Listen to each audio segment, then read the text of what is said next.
those of a strong man, that you must search out my faults and probe after my sin, though you know that I am not guilty and that no one can rescue me from your hand? Your hands shaped me and made me. Will you now turn and destroy me? Remember that you molded me like clay. Will you now turn me to dust again? Did you not pour me out like milk and curdle me like cheese? Clothe me with skin and flesh and knit me together with bones and sinews? You gave me life and showed me kindness, and in your providence watched over my spirit. But this is what you concealed in your heart, and I know that this was in your mind. If I sinned, you would be watching me and would not let my offense go unpunished. If I am guilty, woe to me. Even if I am innocent, I cannot lift my head, for I am full of shame and drowned in my affliction. If I hold my head high, you stalk me like a lion, and again display your awesome power against me. You bring new witnesses against me, and increase your anger toward me.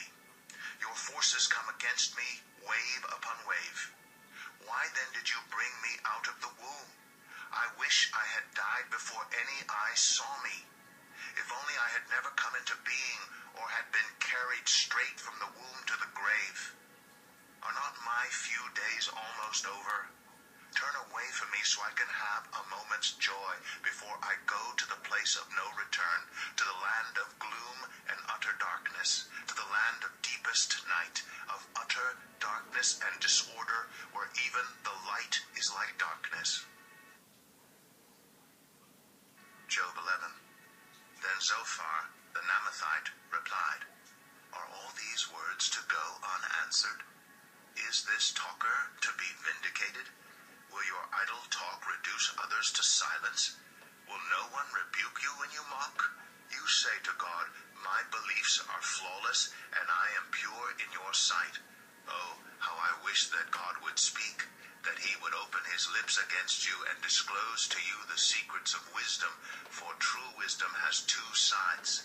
Know this, God has even forgotten some of your sin.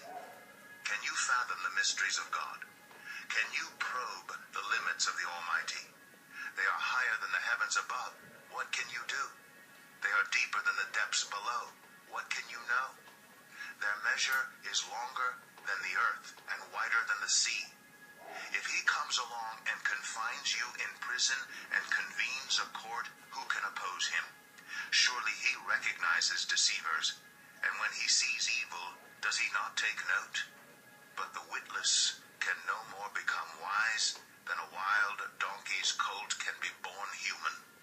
Yet if you devote your heart to him and stretch out your hands to him, if you put away the sin that is in your hand and allow no evil to dwell in your tent, then, free of fault, you will lift up your face. You will stand firm and without fear. You will surely forget your trouble, recalling it only as waters gone by. Life will be brighter than noonday, and darkness will become like morning. You will be secure because there is hope. You will look about you and take your rest in safety. You will lie down with no one to make you afraid, and many will court your favor. But the eyes of the wicked will fail, and escape will elude them. Their hope will become a dying gasp. Job 12. Then Job replied, Doubtless, you are the only people who matter, and wisdom will die with you. But I have a mind as well as you. I am not inferior to you. Who does not know all these things? I have become a laughingstock to my friends, though I called on God and he answered, a mere laughingstock, though righteous and blameless. Those who are at ease have contempt for misfortune, as the fate of those whose feet are slipping.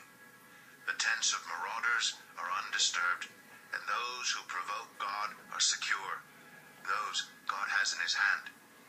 But ask the animals, and they will teach you, or the birds in the sky, and they will tell you, or speak to the earth, and it will teach you, or let the fish in the sea inform you.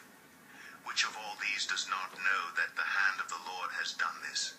In his hand is the life of every creature, and the breath of all mankind. Does not the ear test words as the tongue tastes food? Is not wisdom found among the aged? Does not long life bring understanding? To God belong wisdom and power, counsel and understanding are his. What he tears down cannot be rebuilt. Those he imprisons cannot be released. If he holds back the waters, there is drought. If he lets them loose, they devastate the land. To him belong strength and insight. Both deceived and deceiver are his. He leads rulers away stripped and makes fools of judges. He takes off the shackles put on by kings and ties a loincloth around their waist. He leads priests away stripped and overthrows officials long established. He silences the lips of trusted advisors and takes away the discernment of elders. He pours contempt on nobles and disarms the mighty. He reveals the deep things of darkness and brings utter darkness into the light. He makes nations great and destroys them. He enlarges nations and disperses them. He deprives the leaders of the earth of their reason. He makes them wander in a trackless waste. They grope in darkness with no light. He makes them stagger like drunkards.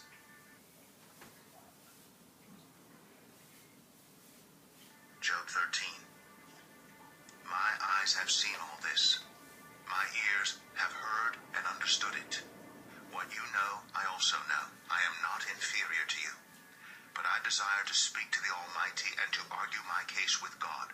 You, however, smear me with lies. You are worthless physicians, all of you. If only you would be altogether silent. For you, that would be wisdom. Hear now my argument. Listen to the pleas of my lips. Will you speak wickedly on God's behalf? Will you speak deceitfully for him? Will you show him partiality? Will you argue a case for God? Would it turn out well